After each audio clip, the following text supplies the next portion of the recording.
Bonjour à tous.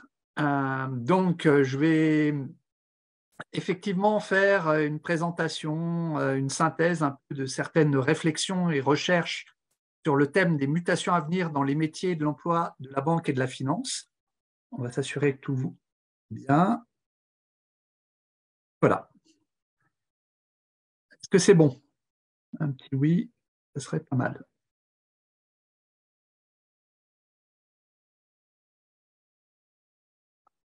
Tout est bien? Alors, je vais commencer par cette présentation. Donc, je ne vais pas me représenter, ça a été largement fait. Je ne sais pas quoi dire de plus. Moi, je vais rentrer plutôt dans la présentation tout de suite et essayer de dresser un petit peu sur quoi s'appuient ces réflexions. Parce que dire quelle sera l'évolution, c'est une tâche qui est très difficile parce que les activités bancaires, comme Monsieur le directeur général l'a assez bien dit, elles sont à la croisée des chemins.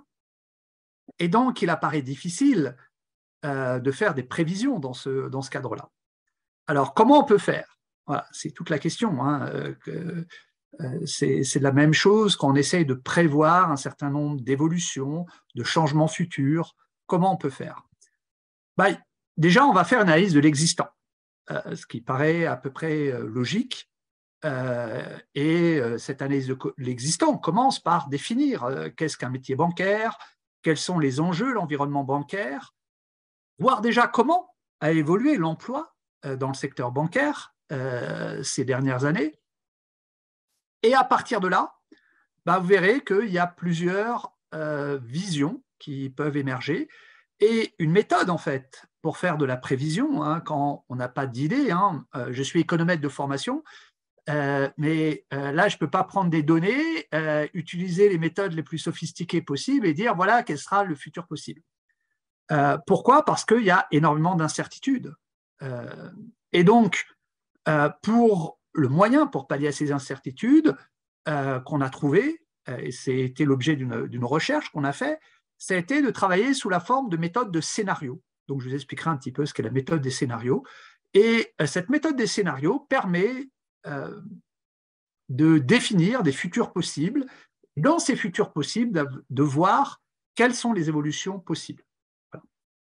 Voilà un peu le plan de ma présentation.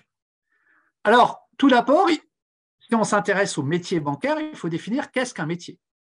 Là aussi, il y a deux approches, parce que j'essaie d'être un peu exhaustif. Il y a une approche qui est centrée sur l'organisation. C'est une approche que vous pouvez retrouver dans la plupart des livres de stratégie.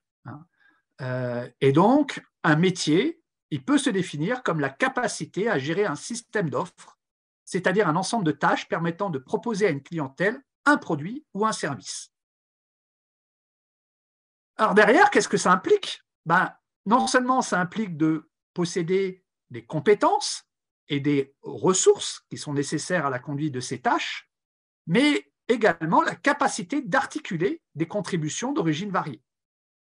Ça, c'est la définition que j'ai reprise de Koenig de 1993. Alain Charles Martinet précise également dans son ouvrage de stratégie en fait que quand les dirigeants tentent de définir leur métier, ils se réfèrent soit au marché, soit à l'industrie, soit à leur positionnement. Et donc, le métier se définit alors comme la rencontre d'une offre et d'une demande avec la volonté d'intégrer l'analyse interne et externe de l'entreprise. Alors, ce n'est pas forcément cette définition des métiers qu'on va retenir, mais c'est important de comprendre, parce que qu'est-ce qu'un métier dans la littérature? Nous, ce qu'on va utiliser, c'est plutôt une deuxième vision, qu'on verra des métiers, qui sont plutôt centrés sur l'individu. Alors, si on est dans cette vision de métier, de type organisationnel, qu'est-ce qu'on voit comme métier bancaire? On voit l'intermédiation financière, notamment les activités de crédit, le financement de haut de bilan, la gestion des moyens de paiement, et puis la vente de produits. Alors que ce soit des produits financiers ou d'assurance. Alors, on dit produits, mais en fait, c'est produits et services. Sous ce vocable produit, on regroupe les deux. Alors, L'opposition de cette vision des métiers en fait, qui sont centrés sur l'organisation, on a une vision qui est centrée sur l'individu. Okay. Donc, si on prend l'individu, ben, c'est une activité sociale qui est définie par son objet et ses techniques. On peut parler de profession qui est caractérisée par une spécificité exigeant un apprentissage, de l'expérience et qui rentre dans un cadre légal. Alors là, j'ai repris en fait une cartographie des métiers hein, qui a été élaborée par l'Observatoire des métiers de banque. Hein. Qu'est-ce qu'on voit dans cette cartographie? Okay. Donc, on a ici en fait 3 zones. Hein. La première qui est en orange, okay, tout en haut. Dans cette vision en orange, on a tout ce qui concerne en fait la force de vente, hein, avec d'un côté la banque de réseau, et de l'autre côté la banque de financement et d'investissement. Et puis au centre, la gestion d'actifs, on en a dans les deux, hein, à la fois dans la banque de réseau et dans la banque de financement et d'investissement. On a différents types de métiers, donc on va avoir des chargés d'accueil, par exemple, des chargés de clientèle particuliers, des chargés de clientèle professionnelle, des responsables d'unités commerciales. Puis dans la banque de financement, on va avoir des chargés de clientèle entreprise, des opérateurs de marché, des concepteurs et conseillers en opérations et produits financiers. Puis pour la gestion d'actifs, on a le métier de conseiller en gestion de patrimoine. Donc ici, en fait, ce sont des métiers en orange qui sont en relation directe avec la clientèle. Après, on a des métiers là qui sont en vert, qui sont des métiers de traitement, dits de traitement. Donc on a tout ce qui concerne le back-office. On a des responsables informatiques, tout ce qui s'occupe en fait des traitements bancaires, et puis tout ce qui est aussi les chargés de qualité. Et puis, dernier groupe de métiers, on a tout ce qui s'appelle les fonctions support. Donc, les fonctions support, c'est de l'analyse de risque, des gestionnaires administratifs, des contrôleurs de gestion, des juristes, des experts en logistique, mais aussi des techniciens logistiques ou immobiliers, des techniciens comptabilité finance, etc., etc. Je ne vais pas tous les faire, mais vous voyez bien, c'est 3 types de métiers. Mais pour comprendre en fait comment évoluent ces métiers, il faut comprendre un petit peu quels sont les enjeux et l'environnement bancaire. D'abord, je vous ai mis une petite figure qui montre que l'importance du secteur bancaire et financier dans son ensemble n'est pas du tout le même selon les pays. Si je regarde en fait l'Amérique du Nord, ça représente en fait 27% du PIB. L'Europe, c'est 25%, la Chine, 15%, puis on voit en bas, l'Afrique, ce n'est que 3%. Ce qui veut dire que les mutations qui vont avoir lieu, qui ont déjà commencé à avoir lieu, mais qui vont se poursuivre, vont impacter plus certains pays que d'autres, hein, étant donné le poids que ça représente dans le PIB. Et puis là, en fait, dans ce tableau, il y a d'autres choses qui sont moins importantes pour notre présentation d'aujourd'hui, qui sont les risques, en fait, auxquels sont soumises ces différentes zones. Voilà. Hein, c'est clair que on a parlé un petit peu, on en parlera aussi parce que ça affecte le métier de banquier.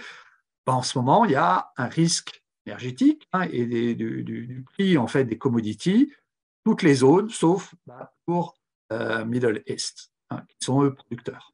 Voilà. Mais c'est important de comprendre que ces mutations aussi, elles vont toucher les pays différemment suivant en fait l'importance que revêt le secteur financier par rapport au PIB global. Deuxième chose qu'il faut comprendre un peu dans l'évolution, c'est que effectivement dans le domaine bancaire, hein, si on regarde le return on equity, hein, donc le rendement des capitaux propres, ben, on a eu un âge d'or jusqu'à la crise financière de 2008, okay, avec des rentabilités. Alors ça, c'est au niveau global. On verra après que suivant les zones, ça peut être très différent, mais on était à un ROE de 16%. Ça a fortement chuté avec la crise financière. Et puis, on a passé là une décennie, hein, 2010-2020, qui était assez flat, hein, qui était assez plate, hein, aux alentours de 8%. Okay. Et puis on remonte depuis le Covid, hein, vers 12%. On me dirait, oui, c'est pas mal, mais à quoi faut-il comparer ça? Bah, le return on equity, en fait, ou le coût des fonds propres, hein, c'est ce que ça coûte. On va regarder rapport, en fait, ici, les equity. Effectivement, si le rendement est supérieur au coût, on crée de la valeur. Donc, en l'âge d'or, on crée de la valeur, on l'a détruit pendant la crise, et puis là, bah, dans cette période flat, on a un problème parce qu'on est en dessous de la rentabilité.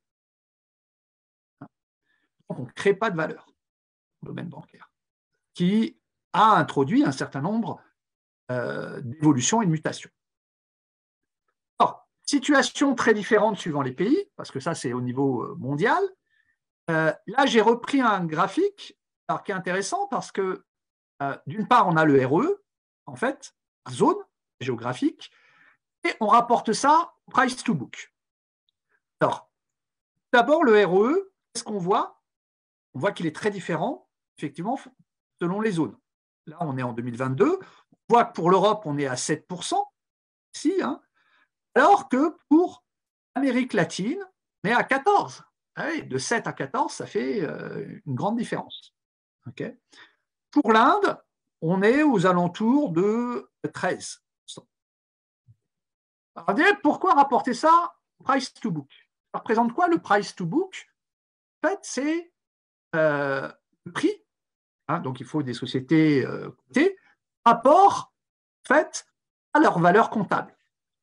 Et ce qui fait qu'une entreprise est plus valorisée que sa valeur comptable, bah, ça provient du fait que tous les immatériels, en fait, ne sont pas dans les comptes. Donc, si je prends un secteur assez classique, qui a beaucoup d'actifs matériels et qui évolue peu, sauf en période de crise, l'immobilier, on est sur un price to book de 1. Voilà, ça, c'est la norme à peu près, hein, puisque, en fait, quand vous évaluez une société immobilière, ça vaut quoi? Ça vaut la valeur de ses immeubles. Donc, c'est logique que valeur boursière et valeur comptable, ce soit à peu près la même chose. OK. On a une valeur qui est très supérieure. Ça veut dire quoi? Si je prends les 3 meilleures banques indiennes, pourquoi elles sont valorisées 2,5 fois leur valeur comptable? C'est la valeur de toutes ces immatériels. Et qu'est-ce qu'on a dans les immatériels? On a notamment les perspectives futures. Quand on a de fortes perspectives de croissance, on a beaucoup d'immatériels. Quand on a de faibles perspectives de croissance et beaucoup de risques, ce qui est le cas de l'Europe, on a une faible valeur. Et là, la valeur des banques européennes, même en dessous de leur valeur comptable, leur valeur de marché. Voilà, ce qui explique la faiblesse en fait des cours boursiers des banques européennes. Et autre chose qui est intéressant, c'est l'écart qu'on peut voir. Que je vous ai parlé de l'Inde en prenant le top, mais vous regardez que entre le top et le bas, il y a un écart qui est quand même très important, même si on reste au-dessus de. Dans le cas de la France, l'écart est plus faible. Dans le cas de la Chine, l'écart est très faible, entre le top et le moins bon. Mais on est quand même à 0,5 de la valeur. En fait, la valeur boursière représente 0,5 de la valeur comptable, ce qui veut dire que soit on a des perspectives très mauvaises, soit on a des risques qui sont très élevés. Voilà ce qui explique cet écart de valorisation. Donc, tout ça, c'est pour faire comprendre que quand on parle de rentabilité bancaire et de marché bancaire, globalement, on n'a pas la même chose dans toutes les zones. Et l'évolution qui va en résulter et la vitesse à laquelle vont évoluer les métiers bancaires ne va pas être la même dans toutes les zones. Alors, si je regarde l'environnement compétitif en Europe, en fait, l'Europe, j'ai pris parce que c'était d'une part, de par la proximité. et d'autre part parce que c'est un secteur qui est très mature. Donc, on a une banque de détail qui regroupe la distribution de crédits, avec les prêts immobiliers, les prêts à la consommation, les crédits de trésorerie ou d'investissement, la collecte de dépôts. Et en France, on voit que c'est un secteur qui est quand même très concentré parce qu'il y a 6 groupes bancaires du top 10 qui représentent, qui réalisent 95% de l'activité de banque de détail. Ensuite, on a la gestion d'actifs qui consiste à gérer des fonds pour obtenir un rendement. Et puis après, on a la banque de financement et d'investissement qui rassemble en fait les services sur mesure destinés aux grandes entreprises. Alors, il faut faire le lien aussi, c'est intéressant, de faire le lien entre en fait les métiers et l'activité. Et là, si on prend une matrice, vous connaissez sûrement, la matrice BCG, on a en fait les vedettes. Donc, les vedettes, c'est quand on a une part de marché élevée, qu'on a une croissance élevée. On a des vaches à lait. Les vaches à lait, c'est quand on a une part de marché élevée, mais une croissance faible. Le problème, c'est que les vaches à lait, au bout d'un moment, s'appauvrissent. Elles s'appauvrissent pour devenir des points morts, puisque là, la part de marché est faible et la croissance est faible. On a des dilemmes. Alors, les dilemmes, on aimerait bien les transformer en vedettes. Les vedettes, ça deviennent des vaches à lait. C'est un peu ça le bon cycle. Mais les dilemmes peuvent aussi devenir des points morts. Alors, là, je l'ai fait pour en France. Il faudrait faire cette analyse-là pour chaque pays ou sur chaque zone, parce qu'en France, effectivement, les services de change, c'est plutôt un point mort. La location de coffre, qui était une activité aussi, est un point mort. On a des dilemmes avec la banque à distance, on verra pourquoi. Dans les services financiers spécialisés également. Dans les vedettes, on a l'assurance vie, les crédits immobiliers, la gestion de patrimoine, et puis les vaches à lait, c'est des choses qui commencent à dépérir, comme les dépôts à vue, les cartes bancaires et les dépôts d'épargne. Donc, cette évolution-là, en fait, va influer en fait, sur le comportement des banques et sur les métiers, en fait, qu'elles vont devoir mettre en œuvre. Alors, faire simple aussi sur l'environnement global en Europe, qu'est-ce qu'on voit sur la banque de détail? 3 grandes choses qui font qu'il y a une pression accrue sur les banques de détail. La première, c'est qu'on a une économie qui est globalement, en fait, morose, avec des taux d'intérêt bas. Même si on commence à les remonter, on a vécu quand même des très grandes périodes avec des taux très bas. Quand vous pouviez emprunter à 15 ans pour de l'immobilier à 1,5,5 pour un particulier, c'est extrêmement bas. Ça ne représente pas le risque qui est pris. Après, les contraintes réglementaires. Effectivement, une des choses qui a engendré en fait, la crise financière de 2007-2008, et puis après, il y a même eu la crise de la dette souveraine en 2011-2012 en Europe, ça a été une réglementation beaucoup plus forte, beaucoup plus contraignante.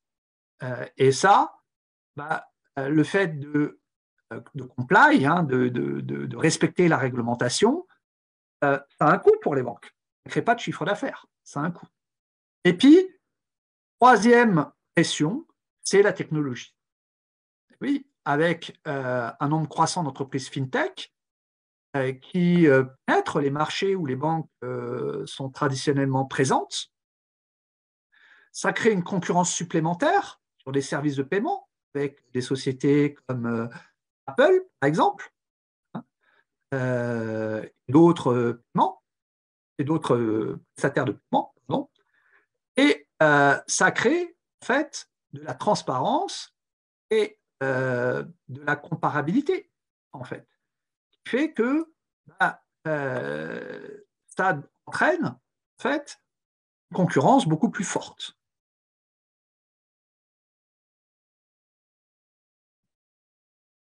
Je vous ai parlé de rentabilité globale au niveau mondial des banques, un petit peu en Europe. Et qu'est-ce qu'on voit en fait pour les banques européennes? Même si après la crise Covid, on pense, même si la crise Covid n'est pas tout à fait terminée, mais suite à la crise Covid, on voit qu'on a augmenté en fait rentabilité financière, qu'on est maintenant à fin 2021, début 2022, on était à 7,2%. C'est le niveau le plus élevé depuis plusieurs années, mais ça reste inférieur au coût moyen des fonds propres des banques, qui est de 10%. Et on ne retrouve pas les niveaux de rentabilité d'avant la crise 2008. Autre chose qui est importante à souligner, en fait, c'est la concentration et le facteur taille qui est important. Ici, au niveau européen, regardez, il y a des pays comme le Luxembourg, l'Allemagne, l'Autriche, où la concentration est importante, mais ne représente que en fait 60% du marché. Par contre, si on va vers la France ou la Grèce, là, on voit qu'il y a une concentration énorme, donc c'est les grandes banques qui dominent. Donc, il y a un effet taille non négligeable. Donc, cela amène un certain nombre de priorités stratégiques, en fait, pour les groupes européens de banques de détail. Et quelles sont ces priorités? Rationalisation, d'une part, donc avec les cessions d'activités non rentables, se concentrer sur les principaux marchés, redimensionner les effectifs, ça va avoir un impact sur l'emploi, sur les métiers aussi, mais principalement, tout d'abord, sur l'emploi. Expansion internationale, donc se concentrer sur les marchés à forte croissance. Une numérisation accrue pour avoir une meilleure expérience client. Développer des entités de banque en ligne, présence multicanale. Faire des investissements technologiques importants, améliorer l'infrastructure informatique, profiter de l'analyse des données pour améliorer le service à la clientèle, faire des acquisitions ciblées, diversifier les activités, puis ajouter les activités des technologies de pointe, parce qu'effectivement, il y a une concurrence des fintechs, mais l'avantage des banques aussi, de ces grandes banques européennes, c'est la capacité financière, c'est-à-dire que s'il y a des technologies que vous n'avez pas, il faut toujours essayer de les racheter. Donc, il y a des banques aussi qui investissent, qui font de l'essaimage, qui investissent, en fait, qui font du corporate venture capital, donc qui vont investir dans plein de startups fintech aussi, et puis qui se mettent à acquérir aussi des startups quand il y a une technologie qui leur paraisse intéressante. Et puis, il faut qu'elles renforcent leur bilan, également, notamment pour se conformer aux exigences en matière de capital. Alors maintenant, si on vient, une fois qu'on a vu un peu les défis, les challenges en Europe, sur la situation de l'emploi, comprendre qu'est-ce qui se passe. Ce qu'on peut remarquer, tout d'abord, c'est que le poids du secteur bancaire dans l'économie et l'emploi est diminué en Europe. Si on regarde en 2021, le poids des services financiers dans l'économie de l'Union européenne, donc ce poids il est mesuré par la grosse value added, il est tombé à 3,2% contre 4,9% en moyenne sur l'ensemble de la période 2009-2021. Okay. La part de l'emploi total revendiquée par l'industrie, elle est passée de 1,9% en 1995 à 1,4% dans les pays de la zone euro. Donc la question qu'on peut se poser, c'est est-ce que c'est le signe d'un déclin ou c'est le signe d'une plus grande efficience, c'est-à-dire on arrive à faire mieux, notamment avec moins de personnel. Alors, ça, c'est la photo globale aussi en Europe, mais en Europe également, on a des évolutions qui sont assez contrastées. Okay. Parce que le déclin du nombre d'employés bancaires par habitant, c'est 17% pour l'ensemble des pays de l'Union européenne, les 28 pays, contre 34%, par exemple, l'Espagne. L'Espagne a perdu environ 1600 agences par an, ce qui se traduit par des suppressions d'emplois de 5 à 6 000 par an depuis 2014. Donc on voit bien la situation en fait, de l'Espagne, et ici en orange, je pense que vous la voyez en orange, qui montre cette baisse très forte. Donc, le nombre d'employés par habitant. Donc, on a en fait une évolution contrastée des emplois en Europe. Si on regarde le nombre global d'employés En fait, il a baissé de 16,6% pour l'Union européenne, 29% pour l'Espagne, mais on a une hausse en France, par exemple, sur la période 2010-2019 de 2,3%. Et si on compare l'Europe, en fait, aux banques, les banques européennes aux banques américaines, on voit que le nombre d'employés il a baissé de 20% pour les 10 premières banques européennes, contre seulement 7% pour les 10 premières banques américaines. Donc, pourquoi il y a eu cette baisse si importante? C'est aussi dû, en fait, au nombre d'agences. On a eu une baisse importante du nombre d'agences. Dans l'Union européenne, on est à moins 29%, avec l'Espagne, par exemple, moins 44%. Tous les pays, quasiment, ont baissé en nombre d'agences, même s'il y a des pays où la France, ça a moins baissé, 7% seulement. Et on regarde le nombre d'agences par 100 000 habitants. Ben, au Royaume-Uni, on a 10 agences pour 100 000 habitants, contre une moyenne européenne à 30. Donc, il y a le nombre d'agences qui a fortement baissé. Et pourquoi, en fait, le nombre d'agences a fortement baissé? Parce que le modèle d'agence bancaire a évolué aussi. On a moins d'agences, donc on a plus d'employés par agence. Notamment, c'est très flagrant en Royaume-Uni, en Grande-Bretagne. On a 39 employés par agence contre 12 employés par agence dans la zone euro. Alors, qu'est-ce qui explique en fait aussi que ce modèle d'agence a fortement évolué? Parce qu'il y a beaucoup d'automates pour faire toutes les opérations, pas uniquement prendre de l'argent, remettre des chèques, etc. Des agences avec peu ou plus d'espèces au guichet. Il y a des agences, c'est impossible de retirer de l'argent, il n'y a pas d'argent. Et ce sont des agences qui sont plutôt en mode conseil. Alors, tout ça, ça veut dire que le nombre d'employés, il a fortement baissé. Si on regarde le nombre d'employés par dépôt, en fait, il a fortement baissé. Et on se dit, si on baisse le nombre d'emplois, ça devrait augmenter la productivité et le niveau de profit du secteur bancaire. Or, je vous ai montré préalablement que la rentabilité, ça restait un défi permanent pour les banques européennes, malgré la réduction du nombre d'employés. C'est-à-dire qu'on est à des rentabilités qui sont faibles, en dessous du coût moyen pondéré du capital, alors que le nombre d'employés n'a cessé de baisser. Alors, tout ça est tempéré, puisque là, on a parlé essentiellement des banques, par les centres financiers.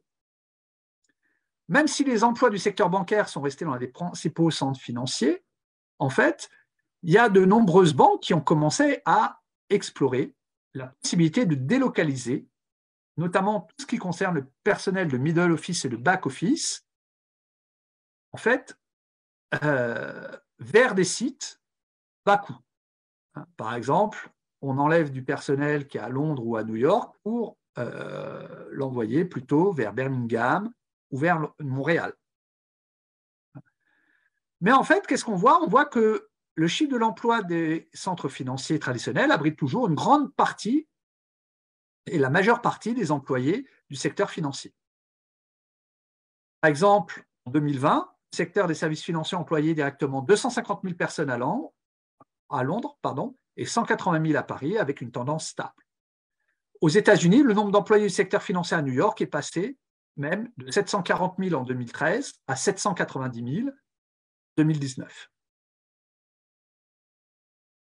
Alors, je vais vous donner quelques statistiques sur le secteur bancaire en France, et puis après, on va se concentrer plutôt sur notre évolution. Parce qu'en fait, il y a aussi des choses un peu paradoxales. C'est que d'un côté, les embauches sont importantes, sont de plus en plus qualifiées et spécialisées. Par exemple, 33 000 en 2021, mais une légère augmentation des effectifs parce que dans le même temps, il y a beaucoup de départs, des départs à la retraite, du turnover. Maintenant, les embauches, en fait, ce sont en grande majorité des bac plus 4, des bac plus 5, 58% des embauches en 2021, contre en fait, 5 ans auparavant que 44%. 65% ont le statut de cadre, 52% ont moins de 30 ans. Et puis, ce qu'on remarque aussi, qui est une tendance de l'emploi, c'est un taux de féminisation de l'encadrement élevé, puisqu'il y a 49,4% des postes de cadre qui sont occupés par des femmes en 2021. Donc, un taux de féminisation important, 57% de femmes, et 39,4% à des postes de cadre.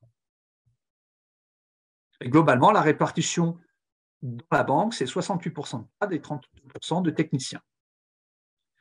On me dirait, il y a de l'embauche, tout devrait aller bien, mais non, tout ne va pas bien parce que, en fait, il y a des situations assez atypiques. Si je regarde le cas de la Suisse, ça c'est la figure 15, on voit qu'il y a des emplois qui ne sont pas pourvus. Il y a énormément d'emplois en Suisse, par exemple, en client relationship, qui ne sont pas pourvus. Des emplois dans tout ce qui concerne IT Business Analysis. Tout ça dans le secteur bancaire. C'est que des emplois dans le secteur bancaire. En France, on a aussi des choses atypiques. On a une hémorragie de conseillers. D'ailleurs, Figaro du 15 décembre 2022 titrait qu'il manque plus de 100 conseillers bancaires, rien que pour l'Île-de-France. Alors, on dirait, mais pourquoi cette situation ? Parce que les démissions sont la première cause de départ dans la banque. Et le président du premier syndicat bancaire français, M. Guillaumet, expliquait que 30% des salariés qui ont rejoint le secteur bancaire, en fait, démissionnent au bout de 2 ans. Et 60% ne sont plus là après 5 ans. Donc, ça pour dire qu'un turnover qui est très important. En termes de compétences, c'est aussi quelque chose qui devient prégnant dans le secteur financier, c'est la finance verte. Et donc, il y a besoin de nouvelles compétences ESG dans la banque, car ça devient un critère de choix pour les investissements, non seulement pour les entreprises, pour les particuliers qui vont faire leur choix d'investissement en fonction de critères ESG. Donc, les banques, elles ont besoin aussi à la fois de proposer des produits ESG, savoir évaluer les entreprises qui investissent dans l'ESG, même au niveau réglementaire, vont devoir adapter le taux qu'elles proposent en termes de crédit en fonction de critères ESG, proposer les meilleurs taux, par exemple, aux entreprises qui ont des bonnes notes ESG. Je vous ai mis juste quelques chiffres sur, vous voyez, les bons durables. Le marché se développe, c'est au niveau mondial, mais il se développe même très fortement, puisqu'on est en fait maintenant, ici on est en volume, à 8,9 en fait, milliards, et les prêts syndiqués, en fait, durables, on est à 5,8 milliards. Donc quelque chose qui est très important, une tendance de fond qui est très importante. Alors le fond, en fait, de cette évolution, il fallait comprendre un peu ces métiers, les tendances, c'est quelles sont les perspectives et les évolutions futures. Alors, en fait, pour comprendre ça, il faut comprendre quel est l'impact des innovations sur les métiers. Et la source de ces innovations technologiques, avec les fintech, elle peut être réglementaire. Mais la manière dont ça se diffuse et la manière dont ça va se développer dépend du marché. Et dans ce marché, surtout de la concurrence. Si je prends l'exemple en fait de ça, ça a été développé par Safaricom au Kenya, ça a commencé en 2007. Les raisons pour lesquelles ça s'est développé dans ces pays-là, alors que dans d'autres pays, en fait, la monnaie mobile, et notamment en Europe et surtout en France, ça ne fonctionne pas, ça ne marche pas, ce qui explique, c'est la réglementation, qui était beaucoup plus, on va dire, permissive au Kenya. Et puis Safaricom a aussi pris quelques libertés, il ne s'est pas fait taper sur les doigts, donc on a aussi un peu profité, contrairement à une réglementation européenne qui est très stricte, et puis l'état de la concurrence. Alors comment on peut appréhender ces évolutions futures ? Nous, on a pris une démarche méthodologique dans cette recherche de dire on va faire des scénarios. C'est une méthode scénario, c'est une méthode qui existe et qui permet en fait d'envisager des futurs possibles. Effectivement, hein, si je faisais de l'économétrie, ça n'aurait aucun sens. Okay, hein, c'est comme si je vous demandais de prévoir les prix du pétrole, hein, puisque ces méthodes scénario ont été au départ créées par des entreprises comme Shell, dire quel est le prix du pétrole dans 15 ans, j'en sais strictement rien. Et même si vous faites de l'économétrie très sophistiquée, vous n'avez aucune chance d'arriver à prévoir les prix du pétrole dans 15 ans. Il y a tellement de facteurs qui peuvent entrer en cours de jeu que ça n'a pas de sens. Par contre, faire des scénarios, dire dans 15 ans, qu'est-ce que ça veut dire en fait une économie avec sans pétrole, par exemple, ça a du sens. Ou dire une économie décarbonée, qu'est-ce que ça veut dire pour certains pays? Ça a du sens, de raisonner en fait dans des cadres de scénarios. Donc nous, on a identifié en fait en faisant des séries d'entretiens avec des représentants des 7 grands groupes bancaires les plus importants en France en 2011, on a identifié 5 scénarios. Le premier scénario, c'est la banque idéale. En fait, c'est des banques historiques qui pourraient réviser leur modèle d'affaires en tirant parti des technologies digitales. Deuxième scénario, c'est la banque distribuée. Donc là, c'est une coopération entre les banques historiques et les fintechs pour proposer une offre de services fragmentée. Le scénario 3, c'est ce qu'on appelle la banque nouvelle. Ce sont des banques nouvelle génération qui pourraient se substituer aux banques historiques. Le scénario 4, c'est la banque reléguée, c'est-à-dire le rôle des banques historiques là pourrait être réduit à celui de simples prestataires de services bancaires et financiers, dont la relation client serait assurée par les fintechs et les GAFA. Et le scénario 5, c'est la banque des intermédiaires. Et donc, là, on a des banques historiques qui seraient incapables d'évoluer et qui deviendraient totalement obsolètes, à la fois comme fournisseurs de services financiers et comme tiers de confiance. Donc, nous, on va raisonner là-dessus, mais avant de raisonner là-dessus, je vais vous montrer quelques cartographies qui sont imaginées sur l'évolution en fait, des métiers de la banque. Alors, vous voyez que les cartographies qui existent, bon, elles sont à des horizons quand même assez proches. Hein. Si je prends l'Observatoire des métiers de la banque, on est à un horizon 2025, donc on est à 2 ans. Bon, ils referont une étude dans quelques mois, mais ils se projettent à 3-4 ans, ils ne se projettent pas à 10 ans, par exemple. Et donc, qu'est-ce qu'ils font quand ils font ce type de projection? En fait, ils définissent en fait métiers, c'est la catégorie en bleu, qui pourraient ne plus être des métiers repères, hein, comme les chargés d'accueil et les opérateurs de marché, puisque ces métiers, en fait, sont menacés par les évolutions technologiques. Après, ils ont des métiers, ici, en orange, en fait, qui sont des métiers qui vont être fortement transformés en 2025. Okay.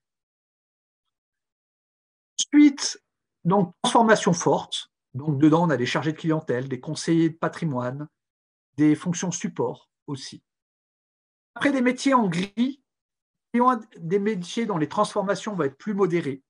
Donc, ça va concerner les activités en fait, de définition et de mise en place de la stratégie, les activités d'amélioration et de développement du système d'information, les métiers de la logistique opérationnelle.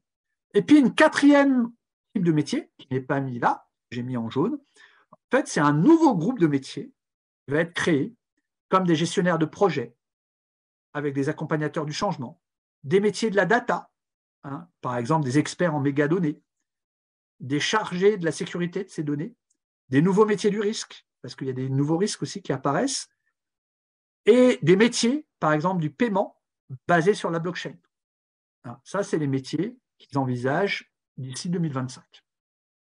Pour l'instant, il n'y a pas de grande banque qui propose en France des systèmes de paiement axés sur la blockchain. Autre vision, c'est la vision ici du World Economic Forum 2021. Alors, ils font une petite échelle ici, où vous avez en fait des rôles émergents, okay, et puis de l'autre côté de l'échelle, en fait, on a tout ce qui va devenir redondant. Alors, dans ce qui est émergent, en fait, c'est tout ce qui est axé sur des nouvelles technologies où l'homme n'est pas forcément substituable. Okay. Il y a des choses sur lesquelles l'homme peut être substituable, hein. Par exemple sur les process, hein, l'automatisation des process. Il y a des robots qui existent pour automatiser certains process. Il y a des chatbots aussi, donc des robots conversationnels, hein. Il y a des interfaces homme-machine qui peuvent être faites grâce à des robots. Okay.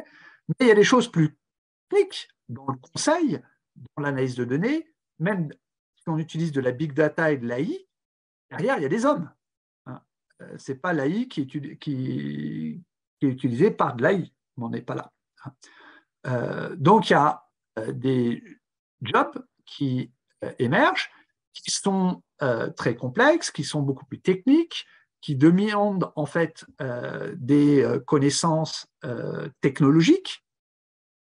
Et donc, cela, ça traduit en fait le fait que les banques doivent avoir des compétences polyvalentes et donc une formation continue importante. Là, on va retracer ça en 3 cadrans, en fait. Le cadran qui concerne le digital, c'est-à-dire l'analyse de données, les spécialistes, ici, avec donc ces data analytics et spécialistes, technology design and programming, digital skills and technology uses. Après tout ce qui est soft, okay, donc critical thinking and complex problem solving, leadership, ideation and social influence, emotional and social intelligence. Ici, la partie orange, tout ce qui est core, c'est risk management, information security, regulation and compliance, credit, underwriting, business development. Voilà. Donc voilà comment ils voient un petit peu l'évolution des métiers, en fait, sans bien sûr rentrer dans les détails.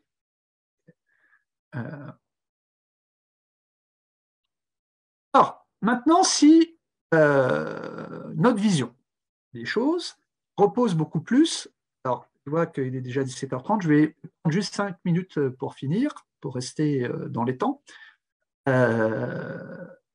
Donc, l'évolution des métiers selon nos 5 scénarios. En fait, les 5 scénarios sont là. Banque idéale, banque nouvelle génération, banque distribuée, banque régulée, banque des intermédiaires. Et qu'est-ce qu'on voit quand on fait ces scénarios? En fait, il y a des types de prestataires de services et des interfaces clients. Donc, ici, dans le banque idéale, on imagine une modernisation des banques traditionnelles, tire parti des technologies digitales pour modifier leur modèle d'affaires actuel. Dans les banques nouvelle génération, on imagine le remplacement des banques traditionnelles par des banques nouvelle génération qui sont axées sur des plateformes. Donc là, c'est plutôt la notion de plateforme qui serait mise en avant, et donc on retrouverait tous les métiers qui sont liés aussi à ces plateformes. La banque distribuée, en fait, on a un morcellement, et donc un partage en fait entre des banques traditionnelles et des fintech. On peut avoir des co-entreprises ou des choses qui sont proposées par la banque, mais ce n'est pas elle qui est derrière la production. C'est tout ce qu'on a sous le concept de, dans le domaine bancaire, de marque blanche, avec des interfaces numériques. Après, on a la banque reléguée. Donc là, les banques seraient reléguées au rang de simples fournisseurs de services, et la relation client, elle serait assurée par les fintech, les big tech, qui utilisent des plateformes aussi, avec des API, par exemple. Et donc, on a, en termes d'interface client, des agrégateurs de services bancaires et financiers. Et puis le dernier, c'est banques traditionnelles qui sont écartées des transactions financières par les fintech, les big tech, qui offrent un service complet, et donc une disparition après des banques, puisqu'elles n'interviennent même plus, en fait, comme tiers de confiance. Alors, ce qu'il faut voir, c'est que ces scénarios aussi, l'approche scénario, ce n'est pas dire il y a un scénario qui va se réaliser. Chaque scénario décrit un futur possible qui est centré sur une dynamique clé. Bien sûr, ces scénarios sont contrastés. Ils n'ont pas vocation à prédire l'avenir, mais ils permettent en fait de le préparer en anticipant les enjeux, en se disant, tiens, on se dirige plutôt vers ce modèle-là ou vers un autre modèle. Aussi, on a 5 scénarios. Ça ne veut pas dire qu'il y a ces 5 scénarios. On peut avoir aussi une combinaison entre les scénarios. Et J'arrive un petit peu à la dernière slide, en fait. Donc, aux deux dernières slides, la dernière, c'est plutôt un slide de remerciement. Donc, qu'est-ce que ça veut dire en compétences si on va dans tel ou tel scénario? On peut voir qu'il y a des compétences clés qui sont utiles dans tous les scénarios. Il s'agit en fait les compétences socles de la révolution numérique, tout ce qui concerne l'informatique, l'IT, les techniques de data, des compétences spécialisées aussi, comme les mathématiques financières, le droit, la gestion du risque. Donc, toutes ces compétences sont au cœur de la transformation IT. Mais aussi, il y a des compétences qu'on va appeler plus comportementales, qui vont devenir clés, comme l'analyse, la synthèse, la méthode, l'autonomie personnelle, le travail en équipe. Et donc, ces compétences, c'est de là aussi d'où tirent ces fintech leur souplesse de fonctionnement. Tout ça, ça veut dire en fait que quel que soit le scénario, en fait, on va avoir en fait des métiers qui vont être déterminants pour l'avenir du secteur bancaire, comme l'analyse de risque, les informaticiens, les spécialistes des opérations bancaires, les conseillers en opérations et produits financiers. Donc, on va vers d'autant plus de conseils, et il faudra que ce soit un conseil qui sera personnalisé.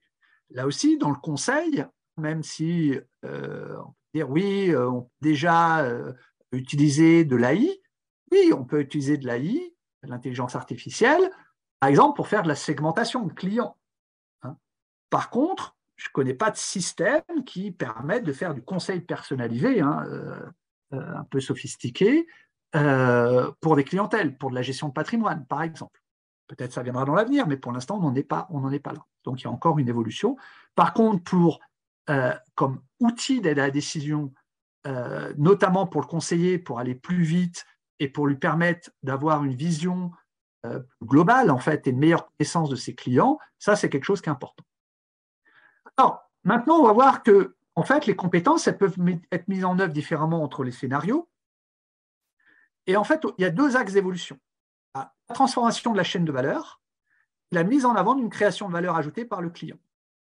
En fait, quand on regarde les scénarios de banque idéale, banque des intermédiaires, banque nouvelle génération, on voit qu'il y a certaines compétences qui vont disparaître parce qu'elles sont notamment réalisées de manière numérique. Il y a des contacts clients qui vont devenir de plus en plus rares, ou avec des supports diversifiés tels que la visioconférence, les réseaux sociaux. Il va y avoir une automatisation des processus encore plus forte, le développement de l'IA, de l'intelligence artificielle, qui va permettre en fait de traiter les cas simples. Et tout ce qui va être cas plus complexe, on recourra quand même à l'humain. Donc il y a certains métiers qui vont être plus dépréciés que d'autres, comme les chargés de clientèle particuliers, les secrétaires, mais aussi les juristes, puisqu'on va pouvoir créer certains documents juridiques de matière automatique, etc. Par contre, encore une fois, toute la partie conseil n'est pas pour l'instant automatisable et donc restera quand même au centre des problématiques et de la valeur ajoutée qu'on pourra apporter aux clients. Mais il y aura aussi une croissance sur d'autres fonctions, par exemple les chargés de clientèle professionnelle, les conseillers en gestion de patrimoine, ce qui va permettre en fait de repositionner aussi certains collaborateurs. Maintenant, s'ils n'ont pas les compétences, il faudra aussi, c'est pour ça que j'ai axé là-dessus, une forte formation continue pour pouvoir faire bouger cela. Mais il y a aussi des nouveaux métiers, comme les métiers du web, de la data et de la cybersécurité. Dans le deuxième scénario, en fait, ou dans le deuxième axe d'évolution, on a tous les scénarios qui concernent la banque distribuée, la banque reléguée. Et donc, la manière de se différencier pourrait être de prioriser la qualité relationnelle avec le client, d'apporter un service plus personnalisé. Et donc, dans cette optique, en fait, le conseiller bancaire doit retrouver sa place en tant que partenaire de confiance. Même dans la banque de détail, et là aussi, c'est peut-être une évolution à voir dans les banques. Moi, je fais part aussi de quelques réflexions. Quand vous avez des clients qui disent mon conseiller bancaire, ça fait le troisième en 3 ans, comment on peut créer en fait cette relation de proximité, cette relation de confiance en changeant aussi facilement, aussi vite. Parce qu'il y a des départs, je vous ai cité le cas de la région Île-de-France qui manque de conseillers, donc ça veut dire en fait qu'il faut recréer du lien aussi, il faut des véritables experts de la relation client omnicanal et aussi que les agences en fait se réinventent et qui transforment en fait en espace de vie chaleureux, ouvert et high-tech. Là, pour ces quelques réflexions sur l'évolution des métiers bancaires, je suis disponible, bien sûr, on va avoir maintenant une heure de discussion. J'ai fait référence à un certain nombre d'articles aussi dans cette présentation et vous pouvez retrouver mes articles en fait sur ResearchGate. Voilà, donc je suis. Oui, vos questions.